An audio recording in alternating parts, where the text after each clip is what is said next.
Hello everyone and welcome back to Affinity for Commander. My name is Alex, and today we're going to be taking a look at one of those popular commanders from the Lost Caverns of Ixalan, which, it's actually, what is that again? Really? Did she need a reprint that much? Oh. Fair enough. Well, let's get to it then. Just remember, as always, if you like any of the cards I'm going to talk about here, or you wish to purchase the full deck list yourself, then be sure to check out our affiliate links for these fabulous places right here. Doesn't cost you anything extra to use the links, but it really helps the channel out quite a lot. And as always, all the prices you see in this video today were taken from the fabulous cardmarket.com at the time of recording. Now, on to one of those popular Ixalan commanders that came out nearly 7 years ago. Gishath is a 7/6 legendary dinosaur for 5 generic, 1 green, 1 red, and 1 white mana. They have Vigilance, Trample, Haste, and Read. Whenever Gishath's Sun's avatar deals combat damage to a player, reveal that many cards on top of your library. Put any number of dinosaur creature cards from among them onto the battlefield, and the rest on the bottom of your library in a random order. So, just in case anyone's wondering why this card hovered around €25, it wasn't just because of the one-off print run. This is a 7-powered commander with Haste, Vigilance, and Trample, so that is 3 immediate hits and you're just straight dead. Plus, Gishath's ability with Haste is insane. You get her out early and then immediately swing into some poor soul that spent their early turns ramping, to then get hit for a third of their commander damage total, and then get anywhere between 0 and 7 dinosaurs just straight put into play. Now, realistically, this is going to be somewhere between 2 and 6 dinosaurs statistically, but I've seen Martin hit all 7, and I've also seen him whiff completely whilst playing his Gishath deck. But that's why we're here, to make a deck that doesn't whiff. Often. And also teach our opponents the same lesson that any paleontologist landing on a tropical island run by a billionaire should also learn. Run away. But let's start off small with the 1 and 2 drops. We've got a few creatures at 1 CMC with Kinjali's Caller and Priest of the Waking Sun, with the Caller making all our dinos cheaper and the Priest serving as conditional life gain and a mid to late game dino tutor. This set is rounded off with Commune with Dinosaurs, a nice way of filtering the top of our library to hopefully get either a land for fixing or just another big dino. The 2 drops, however, are where we find our real ramp. Selesnya, Gruul, and Boros Signet give us some artifact ramp and colour fixing. Then we have 3 visits and Drover of the Mighty, with the sorcery getting us a forest into play, which can be just a triome, and the Drover gives us colour fixing and a 3/3 for 2, which, it's pretty alright. And finally we've got 2 instants and sorceries, Boros Charm and Hull Breach. The charm itself is great for being able to save all of our lovely scaly friends from a destroy effect, or give Gishath Double Strike, which, well, that can kill people if they've already taken 1 load of Gishath damage. Or the charm can also deal 4 damage to a player, a mode I have literally never used, maybe someday. Meanwhile, Hull Breach is a great little 2-for-1 that gets rid of any problematic artifact or enchantment, or both, at the same time. Up to the 3 drops is rather literally the bulk of our deck. Cultivate, Kodama's Reach, and Ranging Raptors help us grab lands from our deck, with the Raptors needing that Enrage trigger, which hopefully should be getting triggered multiple times. Atakan Seer is a mana dork, but it is mainly here for that recursion effect he has to grab back any key dinosaur we might need. And Herald's Horn makes our lizards cheaper by 1 generic mana, and gives us potential card draw by being able to look at the top card of our libraries, and should it be a scaly boy, we get to put straight into hand, and then draw normally for turn. Speaking of card draw, we've got a few enchantments that can help with that. Elemental Bond and Garruk's Uprising both draw us cards when big creatures enter the battlefield, with the Uprising needing 4 power, but giving us trample and additional cards on entry, so is well worth it.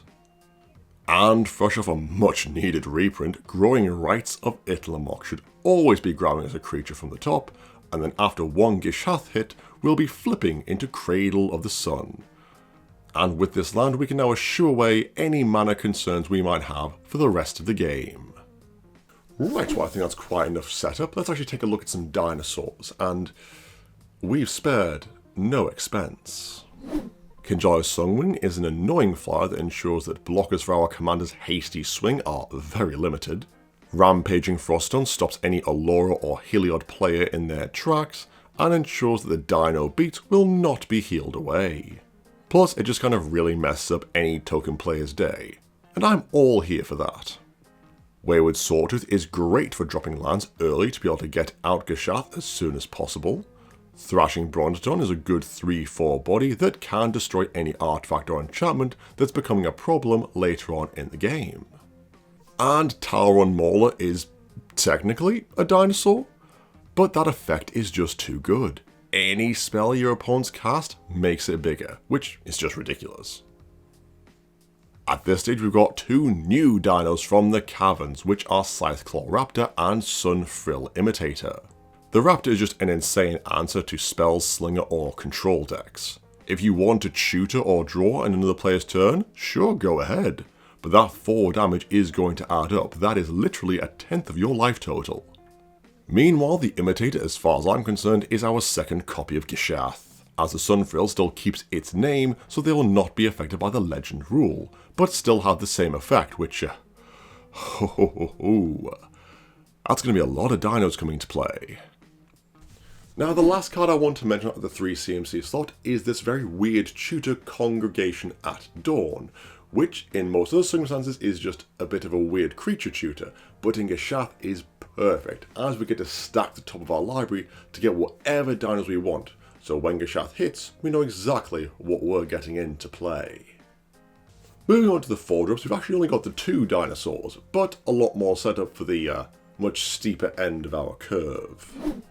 Hulking Raptor ensures our commander tax for Gishath is good and paid for, while Ripjaw Tyrant serves as a means of discouraging random attackers, as repeated card draw is very good for us.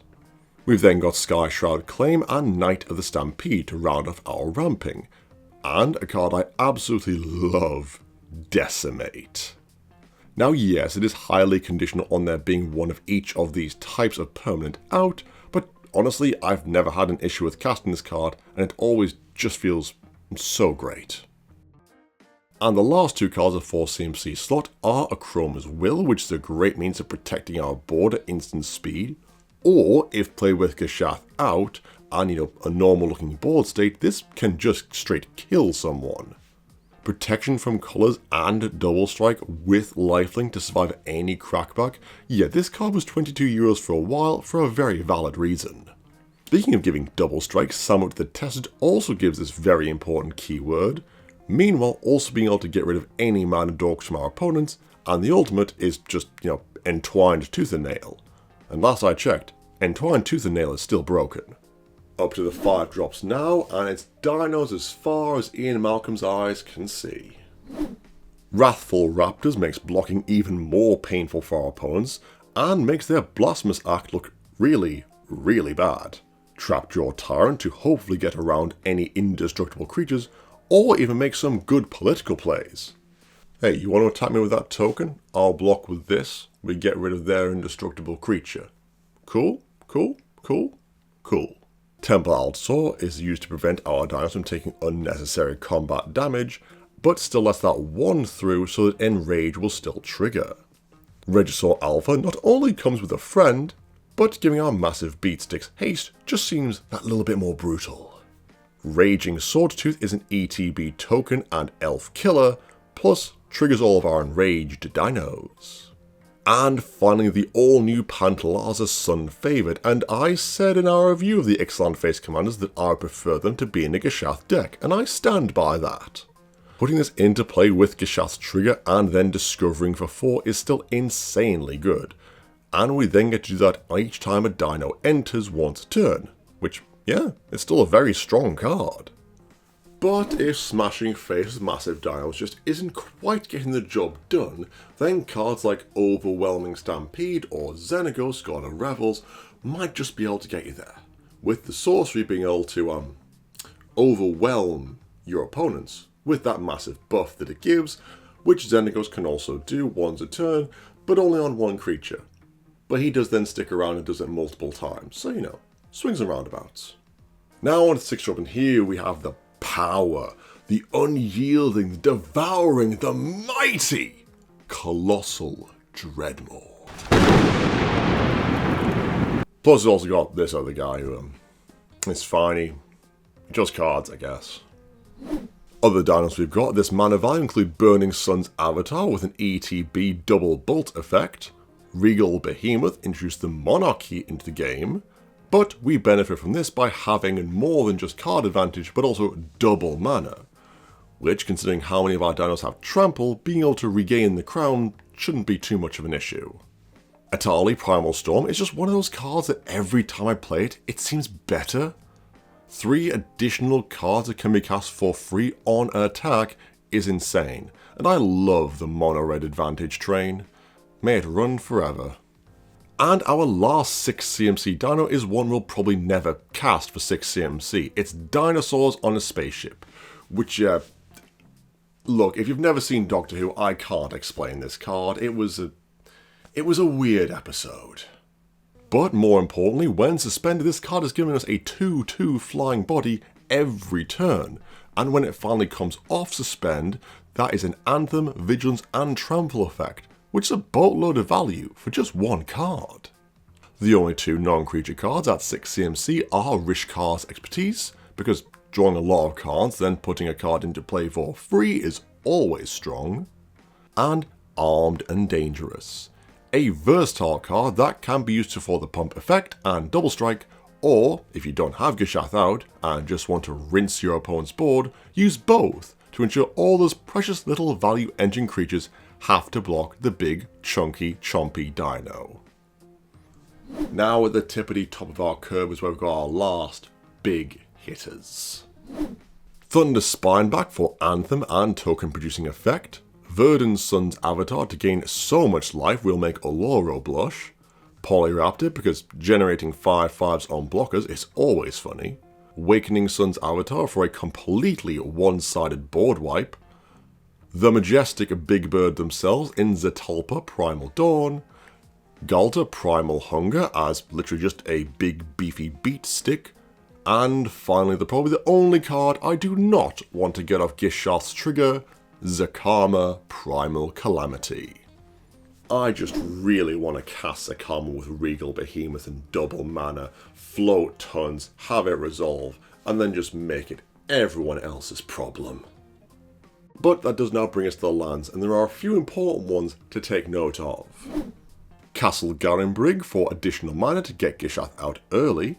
The now slightly more reasonably priced Cavern of Souls for uncounterable dinos. Hey, I said slightly more reasonably priced, okay?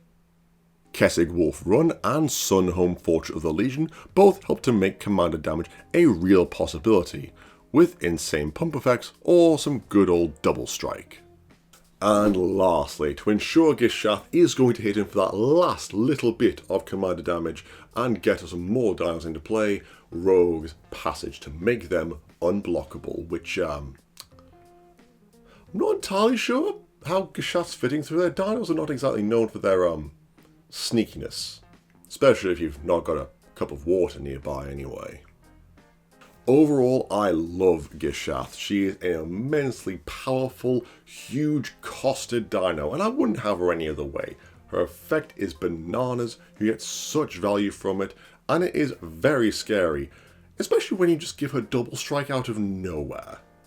I am super thankful she got reprinted so now more people get to play with her, and that's probably why she became so popular. Loads of people wanted to play her, and now they can. And honestly, I can't wait for more big, scaly dino beats to be happening at our LGSs. And that will be the end of the video, guys. Thanks so much for watching. What do you think are the best dinos to put in Gishath? Or what were the best reprints from Caverns of Ixalan? Let us know in the comments below. We read every single one of them. As always, I'd like to give a huge shout out and thank you to our amazing patrons. Without you guys, we would not be able to continue making content like this. So thank you. You guys are awesome. If you too like to become a patron of the channel and get access to exclusive EDH related rewards, then be sure to check out our link in the description. You can also support the channel in a few other quick and easy ways, liking this video, subscribing, commenting, or sharing it on your preferred social media platform. But that'll be it from me for now, guys.